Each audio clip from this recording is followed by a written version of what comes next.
I have come for the sick one. Yes, that's me.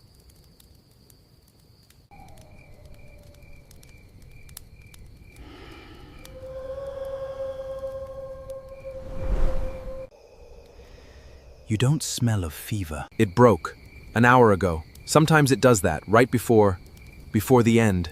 Everyone knows that. Do they? You're very calm for a dying man. I've had 9 nights to get used to the idea. Death did not answer right away. He simply looked, not at the young man's face, but through it, the way a person looks through a window at something standing just behind the glass.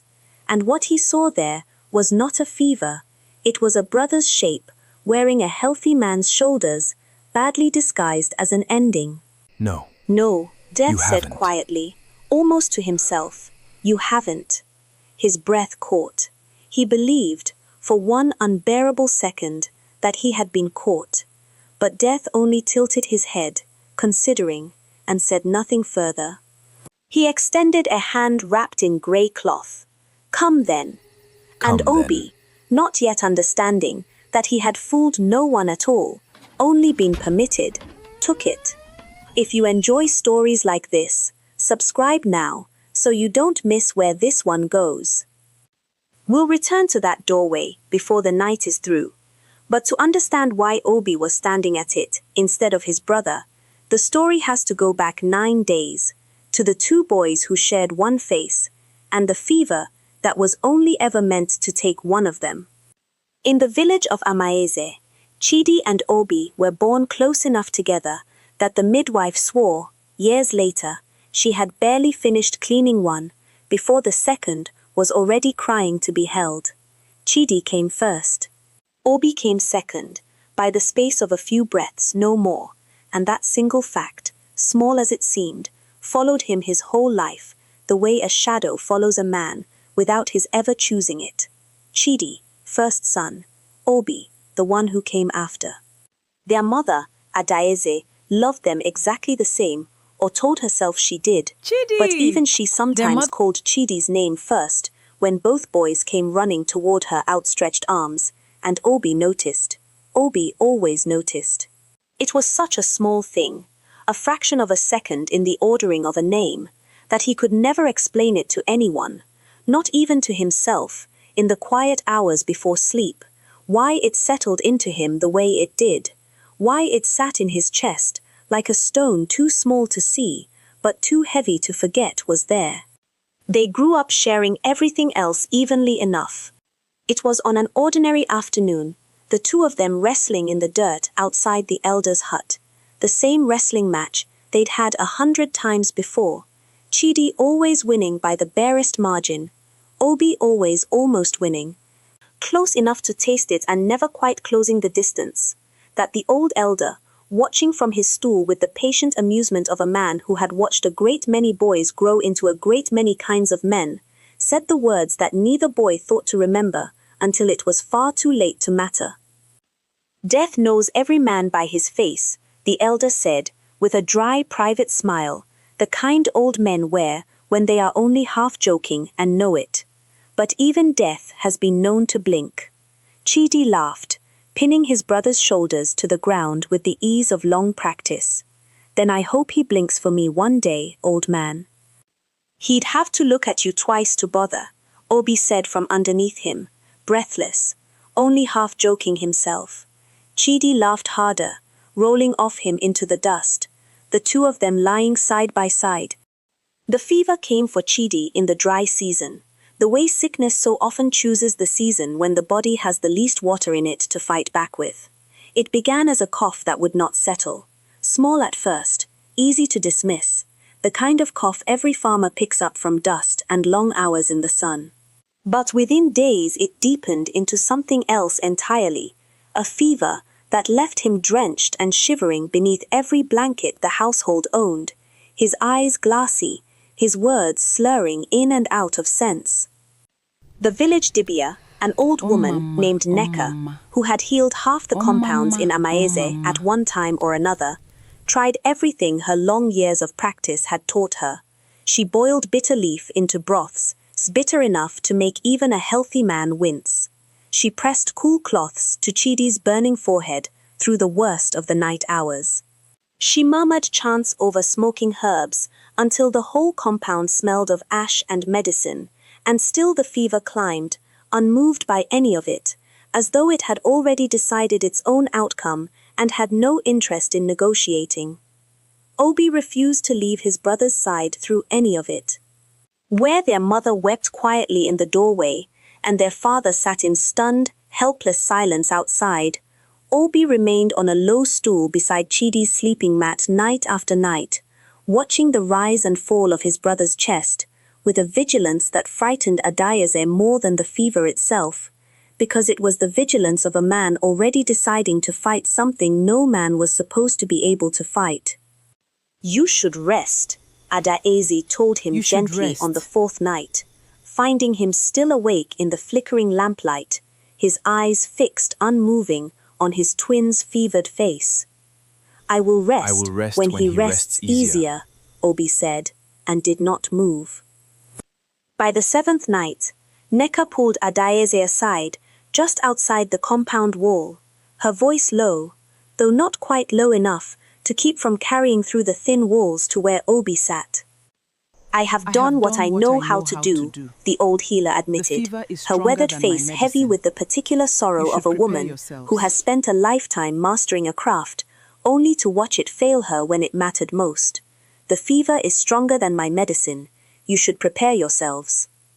Adayeze wept quietly into the folds of her wrapper. Inside, Obi heard every word of it, and something in him, something that had perhaps been waiting its whole life for a moment large enough to finally hold it, went very still and very clear, the way water goes still just before it freezes. He did not weep. He sat with his brother that night, long after the rest of the household had gone to their own uneasy rest, and in the low, guttering light of the oil lamp, he said the ugliest, most honest thing he had ever allowed himself to think out loud, even to a brother too fevered to hear it. You always went first, he whispered, his voice barely above the sound of the lamp's flame. Birth, everything, always. You first, and me a breath behind, watching how it's done, before I'm allowed to try it myself. He paused, and something in his throat tightened around the next words, before he made himself say them anyway. Let me go first, just this once. Let this be the one thing that's mine. He did not fully understand, saying it, that his love for his brother and his lifelong hunger to finally matter first, to finally be the one a story was told about, had folded together, in that single desperate moment, into one feeling, wearing two faces, the way he and Chidi had always worn one face between two men, and neither of them had ever had to ask which one was real. The traveler came on the ninth night, exactly as he always comes, without ceremony, without warning beyond the hour itself, arriving at the precise moment that had been appointed long before either twin had been born to keep it. He stood at the doorway of the family compound, wrapped head to foot in simple grey cloth, his face calm and unhurried, beneath a hood that cast his features into gentle, patient shadow, and he did not knock, because he had no need to knock for something that had already been agreed to by forces far older than the door itself. Obi, who had been sitting awake precisely because some old, half-remembered instinct told him this night would be different from the 8 that came before it, saw the traveler's shape through the gap in the woven door before anyone else in the household so much as stirred in their sleep. He knew exactly who stood outside. He rose without waking anyone, his heart pounding loud enough that he was certain the visitor could hear it through the wood, though his hands, when he lifted the latch, were somehow perfectly steady, the way hands can sometimes go steady only in the moments that matter most, as though the body understands what the mind has not yet caught up to deciding. What followed was the exchange the story had already shown once, from the doorway, the lie about the broken fever, the traveler's slow, patient study of a face he recognized more thoroughly than the young man standing behind it understood. Obi told himself, in the seconds stretching out between each of Death's questions, that if he simply believed his own lie hard enough, it would become true enough to survive on. He did not yet know that Death had no need to be deceived in order to grant what Obi was too afraid and too proud to simply ask for outright. "I don't care what you see," Obi finally said, his voice breaking loose from its careful calm at last. "I care what you take." Most men, offered a chance to be seen exactly as they are, take it as an insult. Death said, "You're asking me to see you clearly, and take you anyway. That is not the same request at all." "I know," Obi said quietly, and for the first time that night, entirely without performance. Death studied him a moment longer, in the lamplight spilling faintly through the doorway, not fooled, never fooled, simply deciding, the way a man decides whether to accept a gift he was never owed, rather than the one he came to collect. "I have never once, in longer than your village has had a name, taken the wrong soul from a doorway," he said at last. "I am not going to start tonight, either. I am choosing you. There is a difference, twin, between a mistake and a mercy, and you will spend a very long time not knowing which one you were given." He extended his hand, wrapped in the same grey cloth as the rest of him.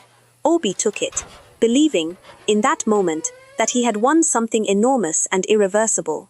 He had, in truth, only been allowed to lose it on Death's own terms rather than his, and neither man said so aloud, because some truths are only ever spoken decades later, if they are spoken at all. The place Obi was taken to was not the fire-lit underworld the village children were sometimes frightened with at bedtime, and it was not the golden ancestral compound the elders described when they spoke of where the truly dead go to rest among those who came before them. It was, instead, the river itself, the very same river the village of Amaeze had depended on for generations, the same water Obi had learned to swim in a breath behind his brother, only now he was inside it, beneath its current, in a stillness where the water no longer felt wet against his skin, only close, the way a held breath is close, pressing gently on every side without ever quite letting go. He could hear the village from there, muffled and distant, the way sound travels through a wall in the next room. Market bells at dawn, children's laughter carried down to the water's edge on washing days. Once, unbearably, his own mother's voice, thin and broken, speaking his name over a grave that held no body at all, and he pressed himself toward the sound, the way a man presses his face against a wall, to hear a conversation he is not permitted to join, and found, every time, that he could get no closer than that single unbearable inch. There were others caught in that same slow current, spirits neither fully departed nor fully permitted to rest, drifting through the water's stillness, the way leaves drift on a pond, with no wind to carry them anywhere in particular. None of them explained the rules to Obi, not the way the old stories always promised some patient guide would. Death himself came to the water's edge only once, in all the long years that followed, and it was Obi who called out to him, desperate for even a fragment of certainty to hold onto in a place built entirely from its absence. "You want to know when the debt comes due," Death said, before Obi had even finished asking. "Yes," Obi answered, his voice barely a voice at all beneath the water's weight. I don't tell debtors their due date," Death said. "That isn't cruelty. It's the only fairness I have left to offer you. The not knowing is the same mercy I gave you at the door, the mercy of never being entirely certain whether what you're living inside of is a punishment or a gift." Then he left, and did not return again for a very long time, and Obi was alone once more with the muffled, half-heard sound of a life he could listen to but never touch, for what would eventually become 40 years. Above the water, Chidi woke the next morning to find his fever entirely broken, his body weak but whole, and the terrible news waiting for him that his twin brother had died suddenly in the night, taken quietly while the household slept. He did not believe it at first. He searched every corner of the compound calling his brother's name, refusing the truth that every grieving face around him kept confirming, until he saw the body prepared for burial, his own face, worn by someone else, stilled in a way Chidi had never once seen it wear, in all their years of sharing it. He buried his twin, believing an ordinary, senseless tragedy had chosen the wrong brother to take, never once suspecting that no tragedy had made that choice at all, that it had been made deliberately, by a boy who had spent his whole life quietly aching to matter first, and who had finally found, in the one place he never should have looked for it, a way to make that ache come true. The grief that followed did not stay quiet in Chidi. It came out sideways, the way old, unexplained wounds so often do, finding new and unexpected places to press against for the rest of his life. He grew into a respected man of the village, a husband, and eventually a father to a son he named Kanu, hoping the boy might inherit some of the strength the name was meant to carry. But the fear that had settled into him the night he lost his twin never fully left, and it found its clearest expression, decades later, at the edge of the very river that had taken his brother from him, though Chidi never once understood the connection. Kanu was perhaps 10 years old, wading eagerly into the shallows to swim with the other boys his age, when Chidi's hand closed around his son's arm hard enough to leave a mark that lasted the better part of a week. Not there, not past your knees. Never past your knees, do you hear me? Papa, it's just the river. Everyone swims there. I said never past your knees. Kanu stared up at him, more confused than frightened, embarrassed in front of his friends by the sudden, unexplainable panic in his father's voice. Something closed quietly in the boy's face that afternoon. Not fear of the water itself, but fear of his father's fear, which was worse in every way that mattered, because it came with no explanation attached to soften it. Why are you always so afraid of everything? Kanu asked him quietly, later that evening, once the other boys had gone home, and it was only the two of them walking back along the darkening path. Chidi had no honest answer to give him. He had never had one, not in all the years the question had waited unasked beneath the surface of their life together. He had simply been afraid, formlessly and completely, for reasons he could not name, of a debt he did not know existed, and had never been told he owed. Because I have already lost enough, was all he could finally manage. He did not know, saying it, exactly what he meant by enough. He only knew, somewhere beneath the words, that it was true. The years continued to pass the way years always do, slowly in the daily living of them, and impossibly fast in the looking back. Kanu grew into a man, married, and in time found himself waiting outside a birthing hut on the worst night of his life, listening to his wife labor for 2 full days with their first child, while something no one inside could name or explain refused to resolve itself one way or the other. Fear, when it grows large enough and finds no honest outlet, will often go looking for a shortcut instead. And so, on the second night, half out of his mind with terror, for both his wife and the child neither of them had yet met, Kanu did something his father would recognize, immediately, decades of unspoken family history later, even without knowing the shape of what had come before it. He went to a broker who lived at the edge of the forest, a man who dealt in the sort of trades the village dibia refused to touch, and who promised, for a price to be named later, that he could guarantee the birth would go well. Kanu did not ask enough questions before he signed the agreement in his own blood. Fear rarely leaves room for asking the right questions at the right time. Word of what his son had done reached old Chidi before the sun rose, carried by a frightened neighbor who had seen Kanu stumbling toward the forest's edge in the dark, and grown afraid enough to go looking for someone older to tell. Chidi understood, the moment he heard it, that this was not merely a father's desperate prayer. This was a trade, the same shape of desperate bargain his own brother had once made, decades before, though Chidi still did not know the full truth of that night even now. He only recognized the shape of the fear itself, The way a man recognizes a room he has never physically entered, but somehow already knows the layout of, because he has dreamed it, or feared it, 100 times before, without understanding why. Beneath the river, Obi had spent 40 years listening to the muffled, half-heard weather of village life pass over him like distant thunder that never quite arrived.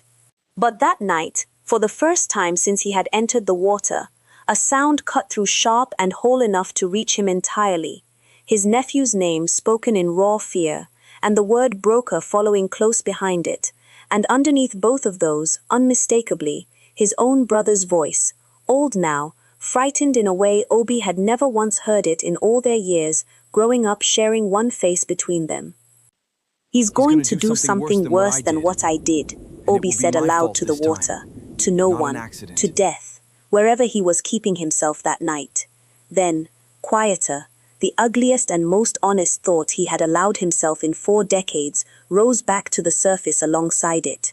And it will be my fault this time, not an accident. I taught this family that trading yourself away was love. I never told a single one of them what it actually costs to live with afterward. He did not wait for permission, and he did not wait to be certain he was doing the right thing. For the first time in 40 years, Obi broke through the surface of the water into open air. Chidi reached the broker's clearing at almost the exact moment his brother stepped out of the river, a half-mile downstream, soaked through and entirely unaged, exactly as young as the night he had disappeared.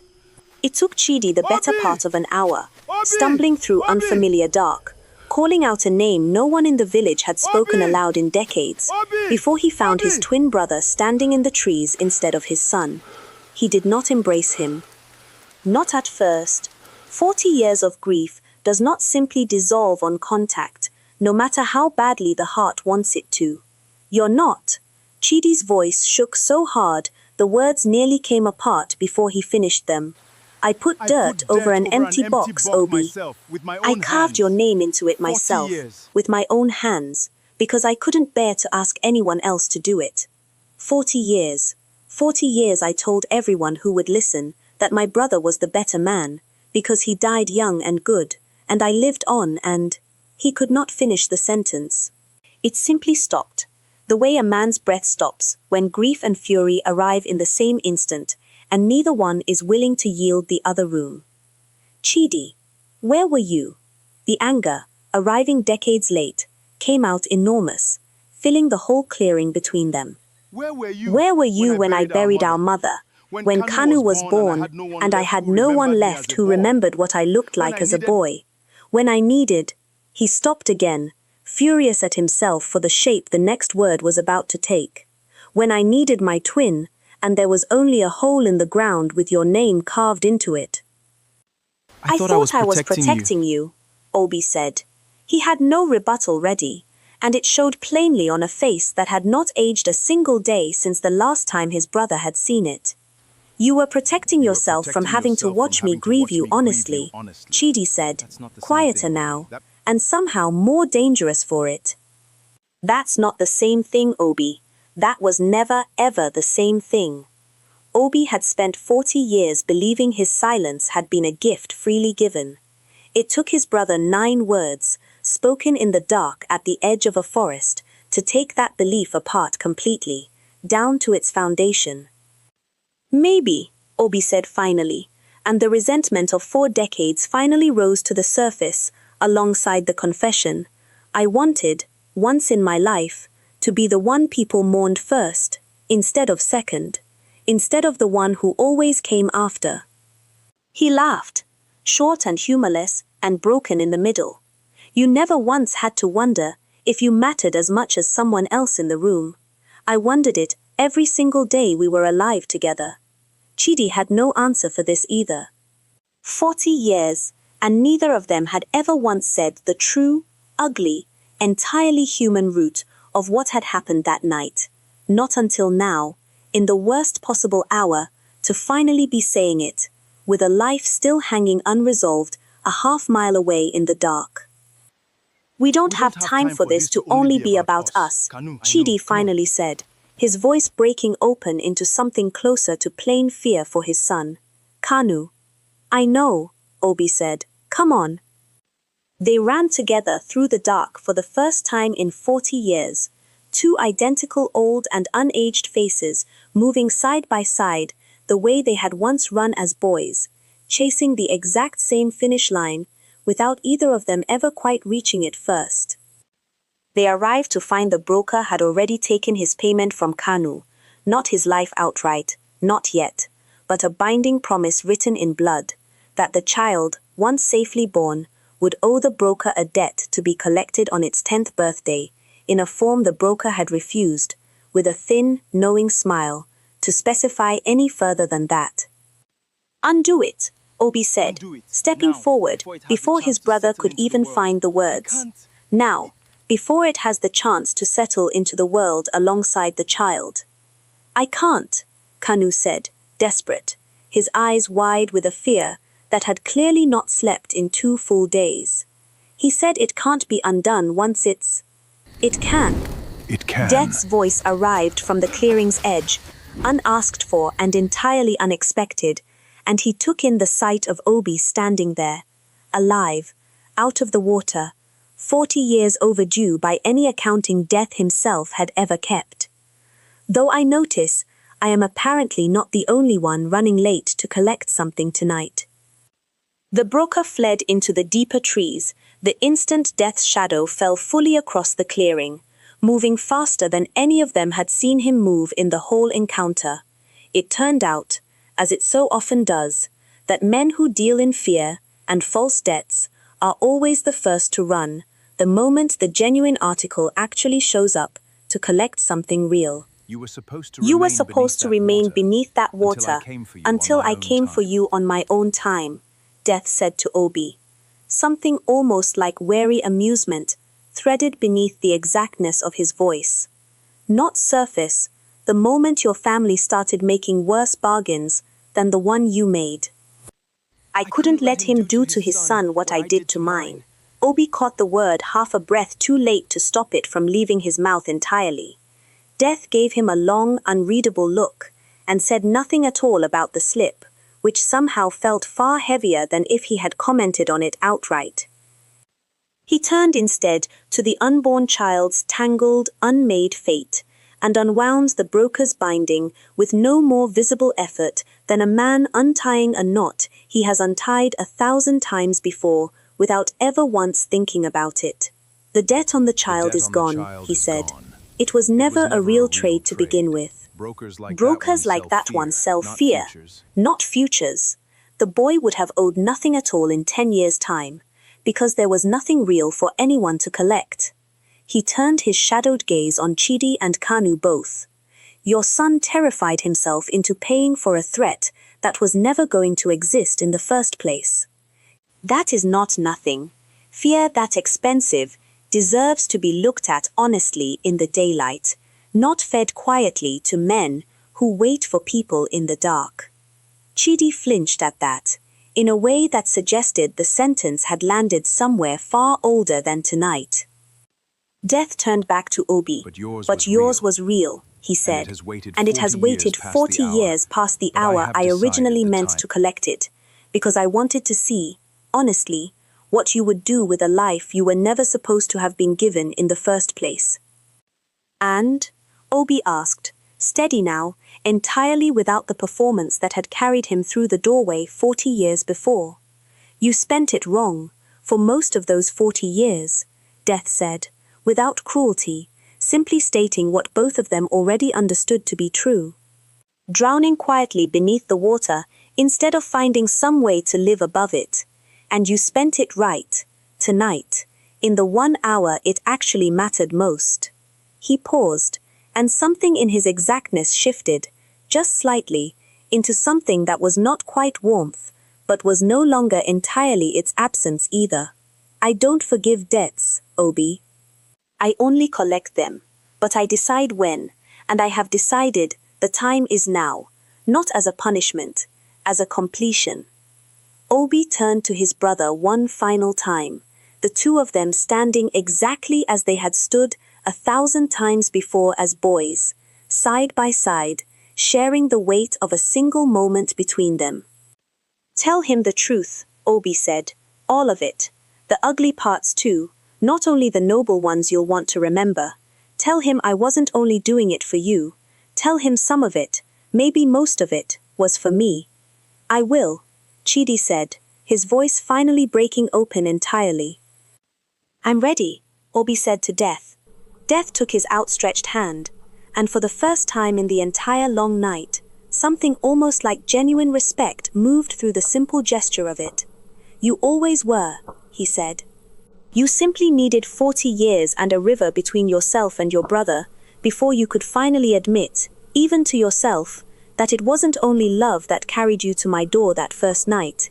It was love and hunger, both at once, wearing the same face, the way you and your brother always did. Most men cannot bear to know that particular truth about themselves. Fewer still ever say it out loud before it's too late to matter to anyone but themselves."